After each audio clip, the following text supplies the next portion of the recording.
Bismillahirrahmanirrahim. Alhamdulillahilladzi ja'ala ad-du'a min khairil amal wa ahabba man da'ahu wa sa'al wa la yamallu hatta yamal. Ashhadu an la ilaha illallah wahdahu la syarika lahu minal asbabi wal ilal. Wa ashhadu anna sayyidana Muhammadan abduhu wa rasuluhul mubajjal. Allahumma salli wa sallim wa barik ala nabiyyil mursal sayyidina wa maulana Muhammadinil mab'uuthi bi khairil milal wa ala alihi wa sahbihi wa zurriyyatihi wa atba'ihi ila akhiril ajal. Amma ba'du. Yang kita hormati, kita cintai para habaib dan para alim ulama, para muhibbin, hadirin hadirat rahimakumullah. Pertama-tama kita panjatkan terlebih dahulu puji syukur yang tidak terhingga kehadirat Allah Subhanahu wa taala yang pada malam ini kembali Allah mengumpulkan kita, mempertemukan kita di majlis yang penuh berkah dan rahmatnya ini. Salawat dan salam keharibaan junjungan kita, kekasih Allah Rasulullah Nabi besar Muhammad sallallahu alaihi wasallam, dan kepada seluruh keluarga, para sahabat, zuriat dan pengikut beliau. Para muhibbin rahimakumullah, al-hikmatu tasihatu wa tis'un minal hikamil ataiyah. Qala al-imam Ahmad ibn Athaillah Sakandari rahimahullah, nafa'ana bi'ulumihi wa asrarih. Hikmah yang ke-99 dari Al-Hikam, berkata pengarangnya Imam Ahmad ibn Athaillah As-Sakandari,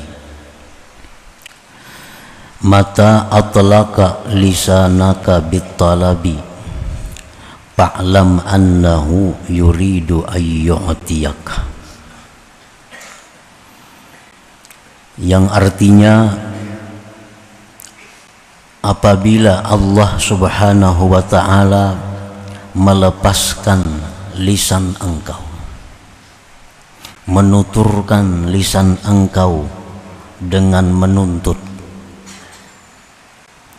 maka ketahuilah bahwasanya Allah menghendaki bahwa memberi dia akan engkau. Itulah terjemah hikmah yang ke-99 tadi. Apabila Allah melepaskan lisan, menuturkan lisan kita dengan doa, maka ketahuilah bahwa itu Allah menghendaki memberikan kepada engkau apa yang diminta itu. Al-murid qad yulazimu samta liktifaihi bi'ilmillahi subhanahu. Seorang murid, seorang yang hendak mendapatkan ma'rifat kepada Allah, terkadang dia itu melazimi akan diam,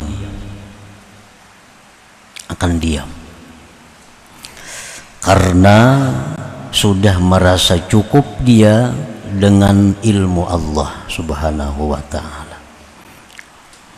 Terkadang seseorang itu, seorang murid tadi, dia berdiam apapun keadaan yang dihadapinya, apapun kesengsaraan yang dialaminya, diam karena dia sudah cukup dengan pengetahuan Allah.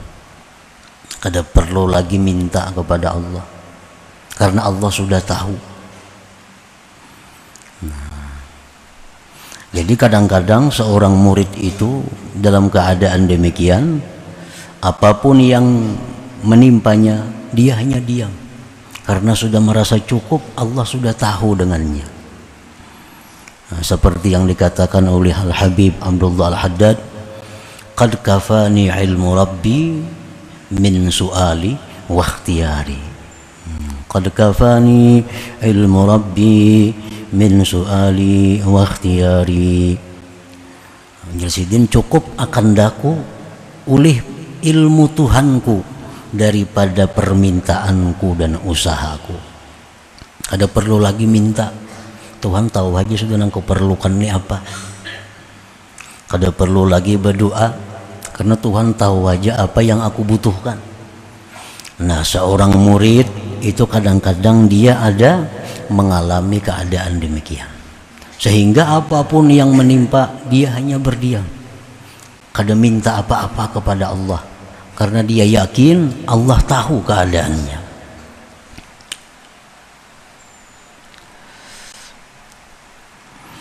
Pamata atlaqallahu lisanahu bid-du'a bi syai'in tajalla fi qalbihi falya'lam anna Allah ta'ala arada an yu'tiyahu ma talaba minhu. Nah, di saat seorang murid tadi diam, kada berdoa kepada Allah, padahal macam-macam masalah yang dihadapinya, di saat dia diam itu, kenapa dalam hatinya ada muncul keinginan untuk berdoa, dan lisannya pun terlintas doa, maka itu pertanda bahwa Allah akan memberi apa yang dia minta itu kepada Allah Subhanahu wa ta'ala. Nah, kenapa biasanya kada pernah ada hendak minta-minta lawan Tuhan? Karena sudah merasa cukup, Tuhan tahu aja keadaan. Itu sudah dijalani demikian. Kenapa hari itu dalam hatinya ada keinginan hendak berdoa, lisannya pun terlintas mengucapkan permintaan. Nah, itu berarti Allah Subhanahu wa ta'ala menghendaki memberikan apa yang dia minta itu. Ini bujur-bujur ngarannya, doanya itu dari Allah, bukan dari nafsu. Nah, bila doa itu memang datangnya dari Allah, lalu terlintas di hatinya, lisannya menuturkan apa yang di hatinya, maka itu Allah akan mengabulkan.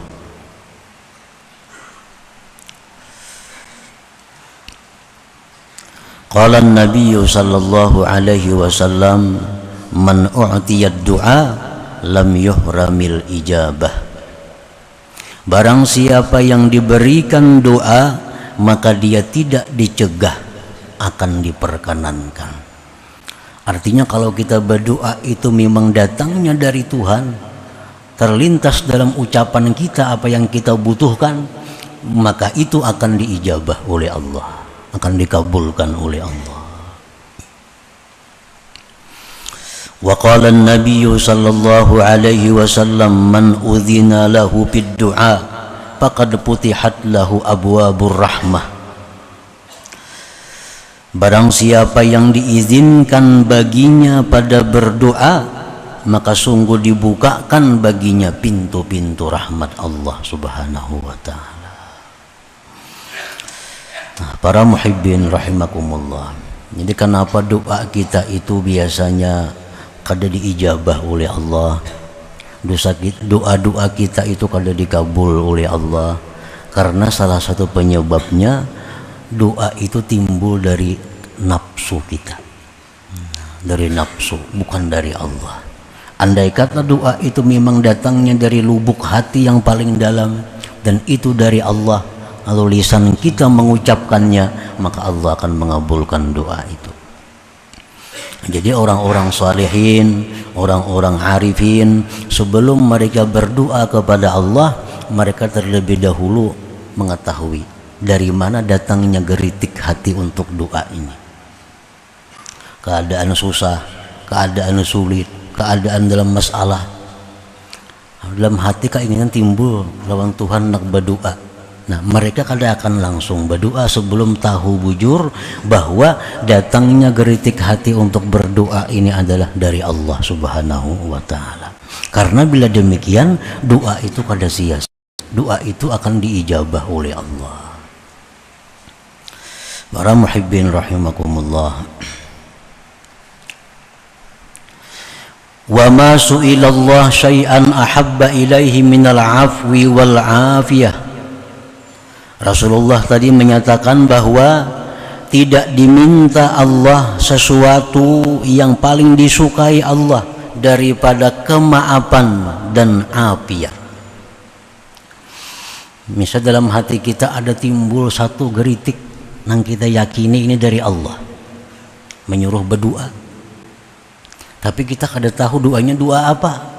Nah, cuma di dalam hati ada timbul satu geritik hati yang kita yakini itu dari Allah. Kalau kita hendak berdoa, apa yang kita minta? Nah, Rasulullah menyatakan permintaan yang paling disukai Allah itu adalah al-afwa wal afiyah. Nah, kemaafan yang kita minta dan keafiatan.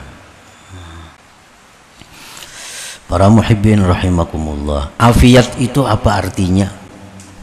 Semoga sihat wal afiat, ya biasa kan kita. Nah, para ulama menjelaskan afiat itu artinya assalamatu minal makruh dunia wa ukhra. Itu arti afiat, selamat dari hal-hal yang tidak kita inginkan dunia akhirat. Yang paling mantap sudah tuh, ringkas. Afiat artinya apa? Selamat dari perkara-perkara yang kita benci, baik di dunia atau akhirat. Nah, jadi kalau kita ada kesempatan sempit berdoa, ini mun panjang kali cukup waktu, atau kalau panjang kali cukup tempat. Ratan mengucap pikir aswad kan misalnya, berdoa panjang ditarik kurang. Nah, apa yang kita minta? Afiat. Afiat, selamat dari hal-hal yang tidak diinginkan dunia akhirat. Nah, apalagi selamat dari hal-hal yang tidak diinginkan dunia dan akhirat. Nah, jadi dalam hati kita bila mana timbul satu kehendak yang kita yakini itu dari Allah, menyuruh berdoa, doanya apa kada bisa. Nah, minta lawan Tuhan al-afwa, kemaafan wal afiyah dan afiat.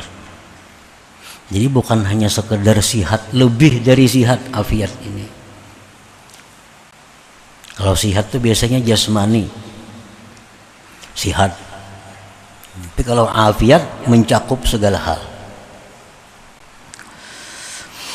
Para muhibbin rahimakumullah, Sayyidina Abbas paman Rasulullah SAW pernah datang kepada Rasulullah minta ajari doa. Wahai Rasulullah, minta ajari doa apa yang bagus kepada Allah.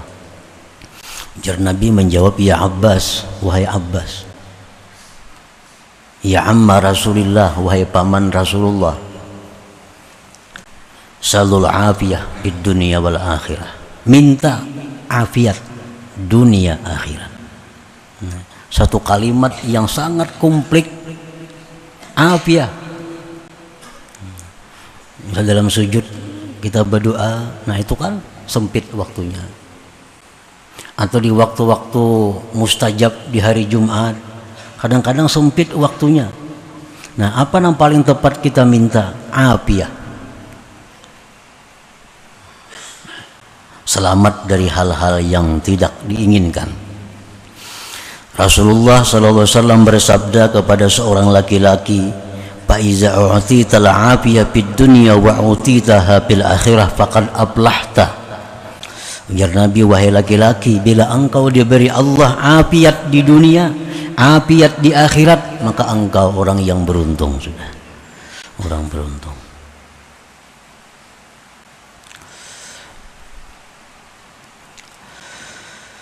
Qala Rasulullah sallallahu alaihi wasallam, qala Allah Ta'ala, la tad'uni bi syai'in illa istajabtu lah, wa la tas'aluni syai'an illa a'taituk. Ini orang yang berdoa, yang doanya itu dari Allah, bukan dari nafsu, bukan dari setan. Orang-orang yang berdoa dengan sebuah doa yang memang itu geritik hatinya dari Allah. Allah berfirman, tidak engkau berdoa kepadaku dengan sesuatu melainkan aku ijabah akan kamu, dan tidak kamu minta kepadaku sesuatu melainkan aku berikan sesuatu itu. Imma an uajjila laka ma sa'alta, ada kalanya, ujar Tuhan, aku segerakan bagi engkau yang aku minta itu. Ya Allah, berilah hamba ini. Nah misalnya, itu doa datang dari hati yang dalam, tak ucap di mulut. Ya Allah, berikan hamba ini. Allah kabulkan. Bisa segera, bisa langsung diberikan Allah.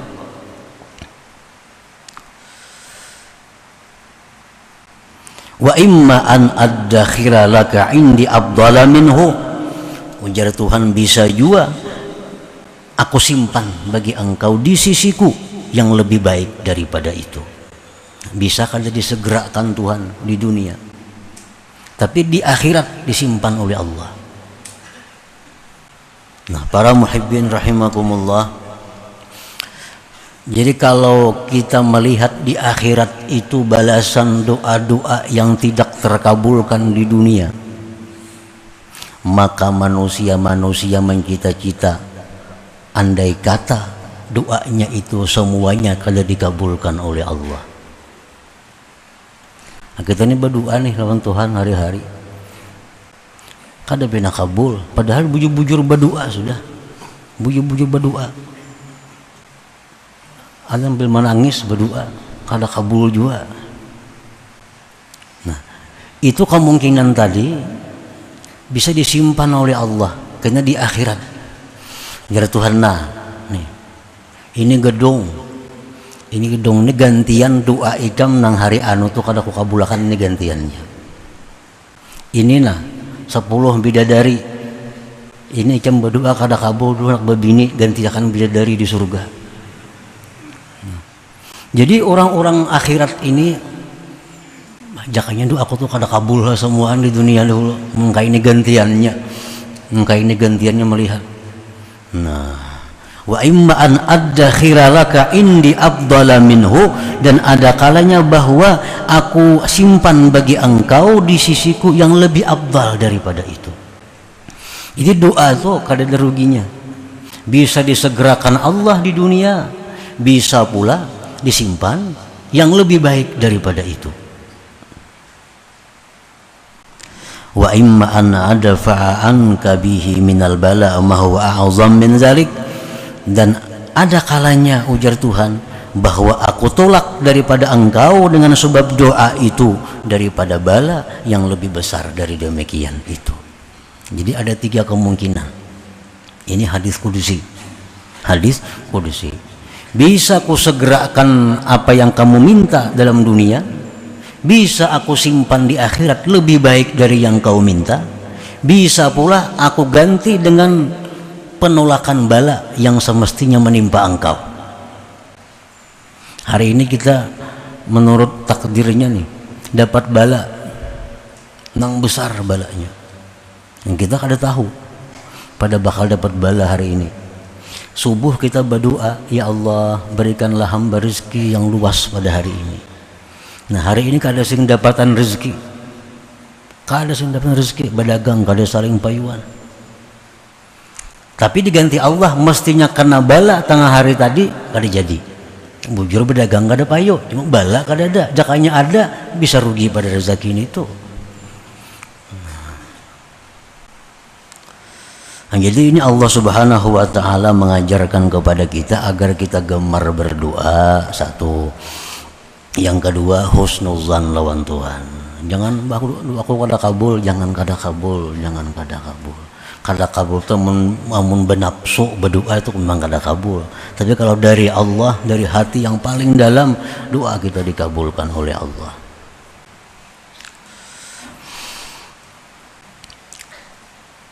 Qad yakunu du'a aqwa minal bala fayadfa'uh wa qad yad'ufu fayukhaffifuh. Kadang-kadang doa kita itu lebih kuat dari bala, sehingga bisa menolak bala. Kadang-kadang doa kita itu lemah, meringankan akan bala. Ini doa orang ini kuat. Doa orang ini kuat. Mestinya pada tengah hari ininya kecelakaan, karena doanya kuat, tertolak kecelakaan itu. Nah, yang kedua ini ada doa orang ini doanya lemah. Mestinya tengah hari kecelakaan, tetap kecelakaan, sebila motor saja hancur, orangnya kada mati. Nah, yukhaffifu, Allah ringankan. Nah, jadi misal kita hendak musafir, sudah berdoa selamat di rumah, sudah tulak bala di rumah, macam-macam dah digawi, berangkat. Sekali tengah jalan betabrak jo motor, jangan madahkan kada kabul nang doa bisukan tadi tulak balaan itu bisa kurang kuat saja, kurang kuat. Nah, kurang kuat, jakanya tidak bisa bermatian. Ini untung motornya aja. Nah, wa qad yad'ufu fayukhaffifu, terkadang doa itu lemah lalu meringankan, mengurangi akan bala, kadang menolak 100%. Pokoknya Rasulullah SAW menyatakan, la ta'jizu fid du'a fa innahu la yahlika ma'ad du'a ahad. Ujar Nabi, jangan lemah daripada doa, jangan lemah daripada berdoa, jangan malas berdoa, karena tidak akan binasa, tidak akan rugi seseorang yang berdoa itu. Nah, kada akan rugi, kada ada ruginya berdoa, kada ada ruginya. Pahala dapat, masalah kabul kada kabul itu urusan lain. Yang penting begitu kita berpahala, sudah dapat pahala dengan doa. Ad-doa wal ibadah, ujar Nabi, doa itu sudah ibadah. Kalau kabul lain lagi, tambahan lagi. Nah, para muhibbin rahimakumullah, faqad ja'alallahu ta'ala ad-du'a sababan minal asbab. فإذا أراد أن ينجز للعبد ما سبق له من المشيئة فتح له باب الدعاء.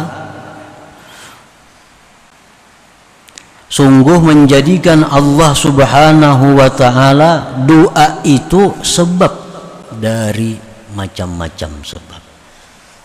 Doa itu sebab. Maka apabila Allah menghendaki meluluskan bagi seorang hamba yang terdahulu daripada takdirnya, Allah bukakan bagi itu hamba untuk berdoa kepada Allah.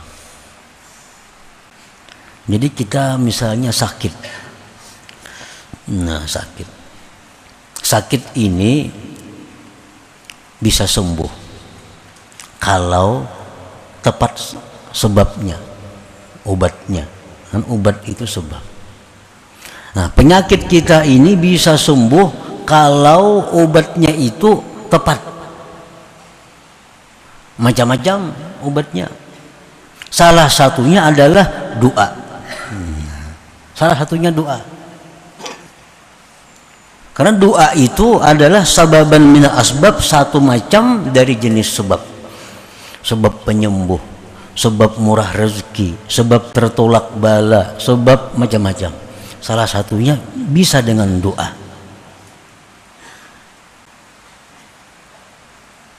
Kal harthi, seperti bercocok tanam, kita bahuma, itu sebab untuk menghasilkan baras. Wadawa, obat, satu sebab untuk menyembuhkan penyakit. Nah, doa pun sebab juga. Makin banyak sebab yang kita cari, makin banyak harapan untuk mendapatkan yang kita maksud itu. Jadi misalnya kita garing obat, ya obat juga, obat dokter jalan, obat kampung jalan, herbal jalan, doa jalan. Nah, banyak harapan sembuhnya tuh, karena banyak sebab.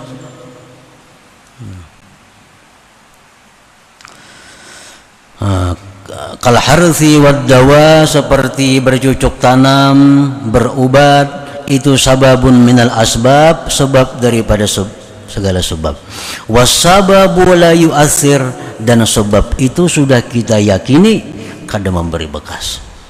Nah, ngaran sebab itu kada memberi bekas. Kada ma'ampihi artinya, kada menyembuhkan, kada mengayakan, kada menyihatkan. Ngarannya gin sebab. Wa innamal mu'athir huwallahu ta'ala wahdah, hanya saja yang memberi bekas, yang menyembuhkan, yang mengenyangkan, yang menyenangkan itu adalah Allah semata, tidak ada yang lain. Nah, tapi sebab itu sudah Allah takdirkan sebagai sebab untuk mendapatkan sesuatu yang kita inginkan. Segala sesuatu pasti ada sebab. Ujar Tuhan itu dalam Quran, waqad ja'alna likulli syai'in sababa. Kami jadikan tiap-tiap sesuatu itu pasti ada sebabnya. Cuma kadang-kadang kita kada tahu sebabnya itu apa. Kadang-kadang kita tahu sebabnya ini, kadang-kadang kada.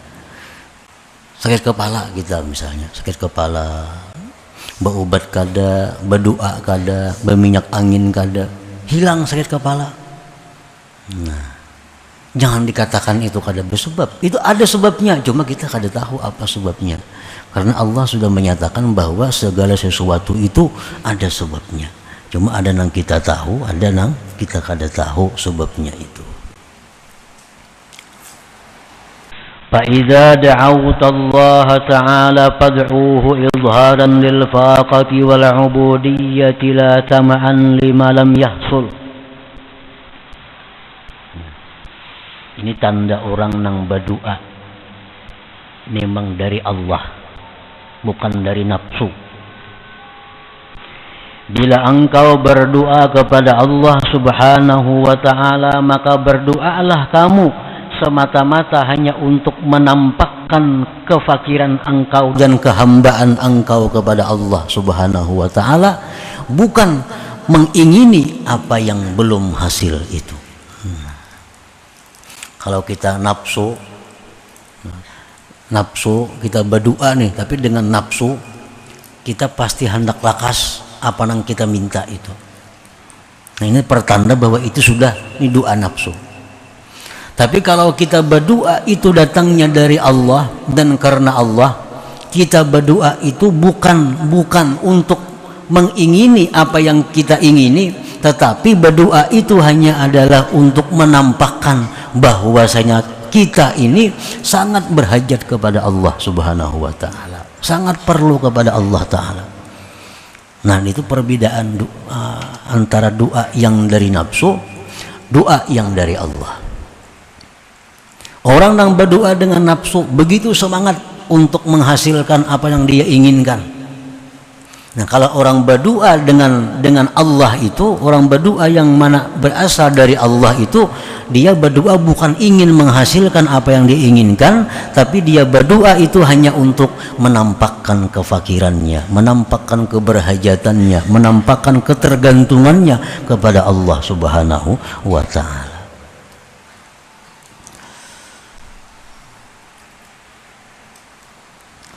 فَإِذَا دَعَوْتَ اللَّهَ فَادْعُوهُ إِظْهَارًا لِلْفَاقَةِ وَالْعُبُودِيَّةِ لَا تَمَعًا لِمَا لَمْ يَحْصُلْ. Jadinya berdoa bukan supaya hendak dapat, itu ada. Yang penting, yang utama inya berdoa itu hanya menampakkan kepada Allah bahwa dia itu perlu kepada Allah, bahwa dia sangat tergantung kepada Allah, sangat berpegang kepada Allah. Nah, itu makanya doa itu tadi ibadah. Makanya doa itu ibadah karena itu.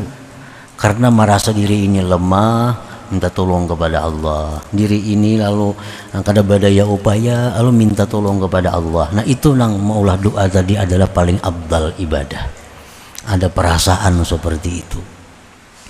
Jadi silahkan kita berdoa dengan doa-doa yang diajarkan Rasulullah, diajarkan Al-Quran, doa-doa yang diajarkan para ulama. Baca doa, tapi dalam hati kita adalah berdoa ini semata-mata hanya untuk menampakkan diri kita berhajat kepada Allah, bukan untuk mendapati apa yang ada di doa itu. Dan itu kadang mengurangi akan kabulnya doa. Misalnya, ini banyak diisi hutang. berdoa lawan Allah, ya Allah, hamba banyak hutang, tidak ada cara selain pada Engkau yang bisa melunasinya, maka lunasilah hutang-hutang hamba. Nah, inya berdoa itu tujuannya bukan untuk supaya Allah melunasi hutang, itu bukan tujuan. Tujuannya adalah hanya menampakkan bahwa dirinya itu kada mampu membayari hutang, nang mampu itu hanya Allah. Dan itu kadang mengurangi akan kabulnya doa. Hutang kita bisa lunas dengan cara lain, Allah melunasinya. Nah, tapi kalau kita berdoa kepada Allah menghendaki apa yang kita minta, ini bisa kada dapat apa yang kita minta. Lawan ketergantungan kita kepada Allah pun kada nampak di hadapan Allah Subhanahu wa taala. Nah, jadi kita berdoa apakah yang kita doa. Yang penting doa kita itu adalah menunjukkan kita ini berhajat kepada Allah. Menunjukkan bahwa kita tergantung kepada Allah. Nah, tanpa mengingini apa yang kita minta itu. Nah, maka itu akan menjadi satu ibadah, dan apa yang kita minta itu pun akan dikabulkan oleh Allah Subhanahu wa taala. Nah, jadi kada ada ruginya. Kalau kita ambil yang ini, kaduanya dapat. Iftikar, berhajatnya kita kepada Allah itu dapat, yang kita minta pun diberi oleh Allah. Tapi kalau kita berdoa kepada Allah semata-mata untuk mengejar apa yang kita ingini, bisa kedua-duanya kada dapat. Nang ini kada dikabulkan Allah karena benapsu bana berdoanya. Nah, nang kedua, iftikarnya itu kada nampak di hadapan Allah Subhanahu wa taala. Jadi Abdullah Al-Habib Abdul Haddad mengatakan, fadu'ai wa batihali syahidun li biftiqari. Nah, maka doa aku kepada Allah itu, permohonanku kepada Allah itu merupakan saksi bahwa aku sangat berhajat kepada Allah Subhanahu wa taala. Jadi doanya tetap aja dibaca, doa yang ada kada berubah, cuma posisi hati aja diubah. Nang dulu berdoa itu bersemangat supaya kabul, nang kita tuntut lawan Tuhan, nah sekarang gak ada. Sekarang kita berdoa ini semata-mata hanya untuk satu, menjunjung perintah Allah berdoa. Yang kedua, berdoa itu adalah untuk menampakkan bahwa kita sangat tergantung kepada Allah Subhanahu wa taala. Nah, jadi dua dapat dengan doa tadi. Apa yang kita minta diberi Allah. Nah, pahala kita doa itu pun didapat.